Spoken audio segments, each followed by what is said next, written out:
भूमिका पक्की आहे. जे अवैधरित्या मुंबईमध्ये राहतात अशा बांगलादेशी नागरिकांना शोधणे आणि त्यांना डिपोर्ट करणे ही सरकारची भूमिका आहे आणि हे काम आम्ही सुरू केलेलं आहे.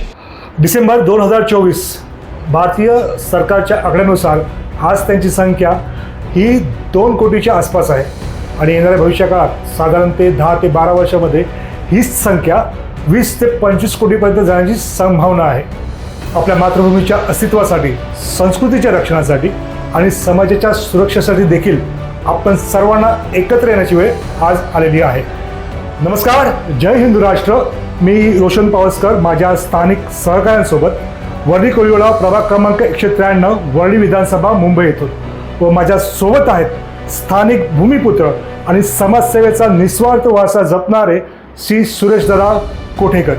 विषयाच्या सुरुवातीला एक गोष्ट स्पष्ट करतो की हा विषय कोणत्याही राजकीय पक्ष, राजकीय संघटना किंवा संस्थेशी संबंधित नाही, तर आपल्या देशाच्या सुरक्षेसाठी जागरूक राहणाऱ्या प्रत्येक भारतीय नागरिकाचा हा विषय आहे. बांगलादेशात हिंदूवर होणाऱ्या अमानुष अत्याचारांनी आम्हा सर्वांचेच काळीज अक्षरशः चिरले जात आहे.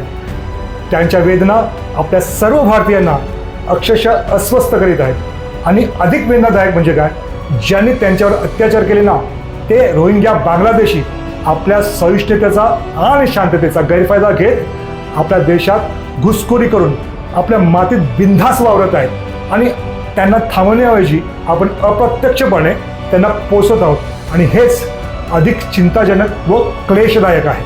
आता वेळ आली आहे ठाम उभं राहून आपल्या मातृभूमीचं रक्षण करण्याची आणि याची सुरुवात आम्ही आमच्या प्रभागापासूनच करीत आहोत.